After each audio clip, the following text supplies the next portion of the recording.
Hello friends, आप सभी भावी शिक्षक भाई बहन को शिक्षा जगत में अग्रसर सूर्य ब्राइट स्टडी यूट्यूब चैनल पर स्वागत है। फ्रेंड्स, ये नंबर सिस्टम का लेक्चर 8 है।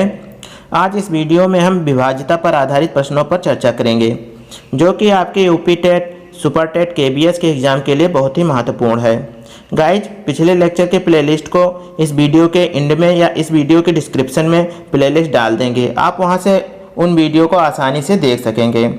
गाइज, आप सभी से छोटी सी रिक्वेस्ट है कि वीडियो को लाइक करें और फीडबैक अपना कमेंट बॉक्स में डालें और वीडियो को से ज़्यादा शेयर करें। और जो भी नए साथी जुड़ रहे हैं, प्लीज़ चैनल को सब्सक्राइब करके ऑल नोटिफिकेशन बेल को ऑन कर दें, क्योंकि इस चैनल के माध्यम से हम रेगुलर शिक्षक भर्ती परीक्षा की तैयारी करा रहे हैं। ओके गाइज, तो आज का सेशन स्टार्ट करते हैं। तो गाइज, आज का सेशन है विभाज्यता पर आधारित प्रश्न। तो विभाज्यता पर आधारित प्रश्न का फर्स्ट टाइप का प्रश्न है, संख्या 33 का पावर 47 प्लस 23 का पावर 47 निम्न में से किस संख्या से विभक्त होगा। गाइज, इस प्रकार से जब संख्याएं आएंगी तो हमें क्या करना है, हम लोग क्योंकि पढ़े हुए हैं पहले से, क्या होता है a का पावर 3 प्लस b का पावर 3, ये क्या होता है a plus b, a square plus b square और माइनस में ए बी।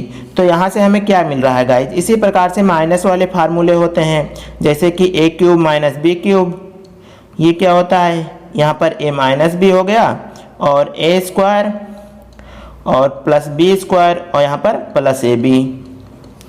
और गाइज, ए स्क्वायर माइनस बी स्क्वायर सभी लोग जानते हैं, माइनस बी और ए प्लस बी।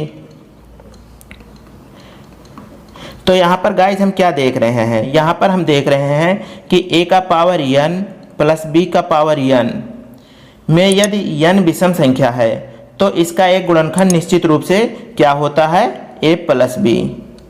ये कहाँ कैसे देख रहे हैं, जैसे ये देखो a का पावर 3 प्लस b का पावर 3, तो इसका एक गुणनखंड क्या है, a प्लस b। इसी प्रकार से a का पावर 3 माइनस b का पावर 3, तो इसका एक गुणनखंड क्या है, a माइनस b। अर्थात हमने क्या देखा कि a के पावर n प्लस b का पावर n, जहाँ n एक कोई विषम संख्या है तो उसका एक गुणनखंड क्या होता है, a प्लस b होता है। इसी प्रकार से मान लीजिए सम संख्या है तो a square minus b square, तो a square minus b square क्या होता है, a माइनस b या a प्लस b। ये दोनों एक गुणनखंड हैं, a square minus b square का एक गुणनखंड है। तो फ्रेंड्स, अब इसी के आधार पर हम इस क्वेश्चन को सॉल्व करेंगे। तो अब आगे देखते हैं। तो गाइज, अब हम इस क्वेश्चन को सॉल्व करते हैं। तो यहाँ पर क्या लिखा हुआ है, 33 का पावर 47 प्लस 23 का पावर 47। तो गाइज, अब यहाँ पर हम क्या देख रहे हैं कि a का पावर n प्लस b का पावर n लिख गया है, जहाँ पर इस a का पावर n b का पावर n का गुणनखंड क्या भी देखे हैं कि a प्लस b होता है। तो इस प्रकार से यहाँ पर इसका गुणनखंड क्या होगा, यहाँ पर इसका गुणनखंड हो जाएगा 33 प्लस 23, अर्थात यहाँ पर क्या आ गया, ये 56 एक गुणनखंड है। और गाइज, हमें अगर 56 इन ऑप्शन से डिवाइड हो जाए तो वो ऑप्शन करेक्ट हो जाएगा, क्योंकि अगर 56 अर्थात इसका गुणनखंड डिवाइड हो रहा है तो ये संख्या डिवाइड होगा। तो इस प्रकार से अब हम 56 को देखते हैं किससे किससे डिवाइड होता है। तो 56 2 से भी डिवाइड हो जाएगा और 56 7 से भी डिवाइड हो जाएगा, और ये 56 गाइज 8 से भी डिवाइड हो रहा है। तो इस प्रकार से हमने क्या देखा कि यहाँ पर ऑप्शन हमारा डी करेक्ट हो रहा है, क्योंकि ये 2 से भी, 7 से भी और 8 से भी, अर्थात ए बी सी तीनों से डिवाइड हो रहा है। हमें क्वेश्चन में यही पूछा गया था कि ये किससे डिवाइड होगा, तो ये ऑप्शन डी हमारा यहाँ पर करेक्ट हो जाएगा। तो गाइस, नेक्स्ट क्वेश्चन है, संख्या 3 का पावर 41 प्लस 7 का पावर 82 निम्न में से किस संख्या से विभक्त होगा। तो यहाँ पर गाइज हम क्या देख रहे हैं, 3 का पावर 41 है प्लस 7 का पावर क्या है, 82। तो अब हम इसको कैसे सॉल्व करेंगे, क्योंकि गाइज यहाँ पर हमें पावर सेम नहीं है। तो वहाँ पिछले क्वेश्चन में क्या था कि पावर सेम थे। तो गाइज हम जानते हैं a का पावर m इंटू n क्या होता है, a का पावर m इंटू n हो जाता है। तो गाइज, इसी प्रकार से 7 का पावर 82 को हम क्या लिख सकते हैं, 7 के पावर 82 को हम लिख सकते हैं 7 का 2 इंटू 41 हो जाएगा। तो अब इसको लिख सकते हैं गाइज 7 का पावर 2 और इसका होल पावर 41। तो इस प्रकार से अब हम इस क्वेश्चन को क्या लिखेंगे गाइज, तो यहाँ पर हमारा हो गया है 3 का पावर 41 प्लस 7 का स्क्वायर और इसका होल पावर क्या कर देंगे 41, और ये हमारा इस क्वेश्चन का इस तरह से बन गया। अब इसको क्या कर सकते हैं गाइज, इसको लिख सकते हैं 3 का पावर 41 प्लस 7 का स्क्वायर कर देंगे 49 हो गया, और 49 का पावर 41। अब यहाँ पर हमारा क्वेश्चन पिछली क्वेश्चन की तरह बन गया है गाइज। तो यहाँ पर अब हमें क्या करना है, इसका एक गुणनखंड इन दोनों आधार की संख्याओं का योग हो जाएगा, जो कि एक इसका गुणनखंड हो जाएगा, और गुणनखंड जिन संख्याओं से विभक्त होगा तो पूरी संख्या उस संख्या से विभक्त हो जाएगा। तो इनका योग कर लेते हैं, अर्थात 3 प्लस 49 जो कि हो जाएगा 52। तो 52 को आप देखते हैं गाइज, क्योंकि 52 एक गुणनखंड है, और गुणनखंड अगर विभक्त होता है तो वो पूरी संख्या विभक्त होगी। तो 52 यहाँ पर 2 से भी विभक्त हो जाएगा और 13 से भी विभक्त हो जाएगा। तो इस प्रकार से हम क्या देख रहे हैं कि ऑप्शन सी हमारा करेक्ट हो रहा है। यहाँ पर ऑप्शन सी करेक्ट हो रहा है, क्योंकि ये कह रहा है ए और बी। ओके गाइज वीडियो कैसा लग रहा है प्लीज़ कमेंट करके बताइए, और वीडियो को ज़्यादा से ज़्यादा शेयर करिए और वीडियो को लाइक करिए। नेक्स्ट क्वेश्चन देखते हैं गाइज। क्वेश्चन क्या है गाइज, संख्या 3 का पावर 41 प्लस 3 का पावर 42 प्लस 3 का पावर 43 प्लस 3 का पावर 44 निम्न में से किस संख्या से विभक्त होगा।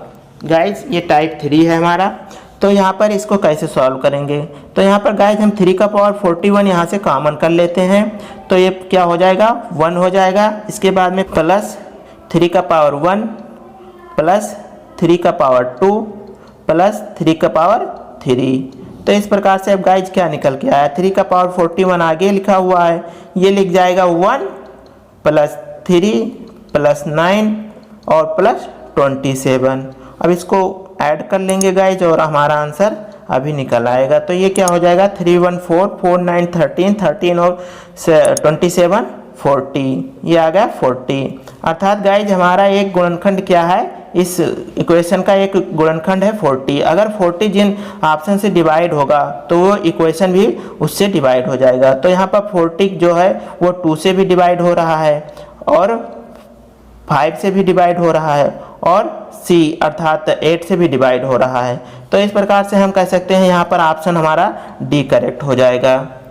ओके गाइज, नेक्स्ट क्वेश्चन अलग है गाइज, उसे देखते हैं।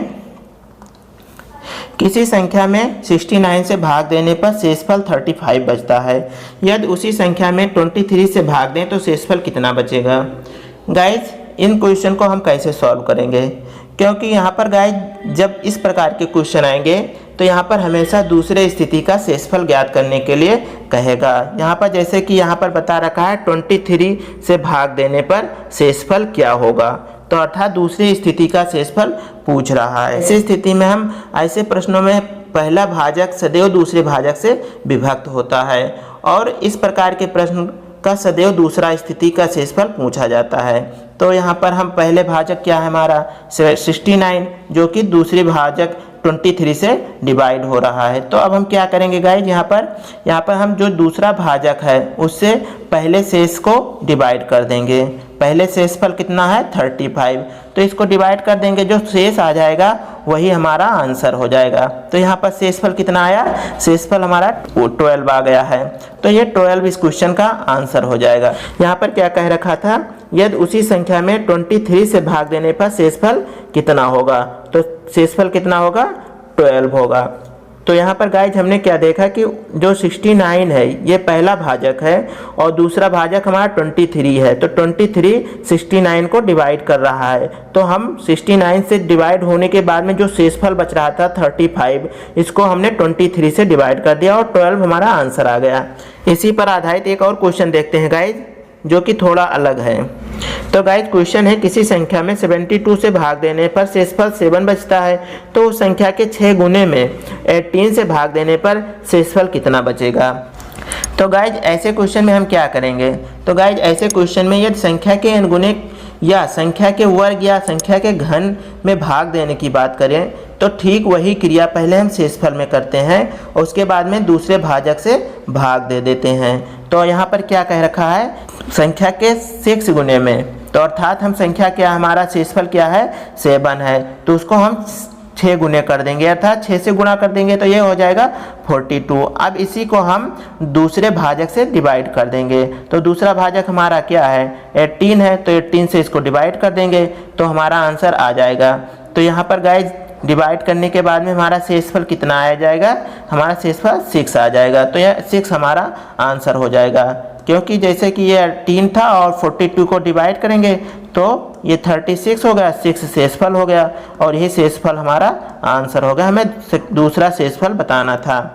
ओके गाइज, वीडियो सेशन कैसा लगा है प्लीज़ कमेंट करके अपना फीडबैक दीजिए और वीडियो को लाइक करिए और नेक्स्ट वीडियो में हम शेषफल प्रमेय पर चर्चा करेंगे। Okay guys, thank you very much.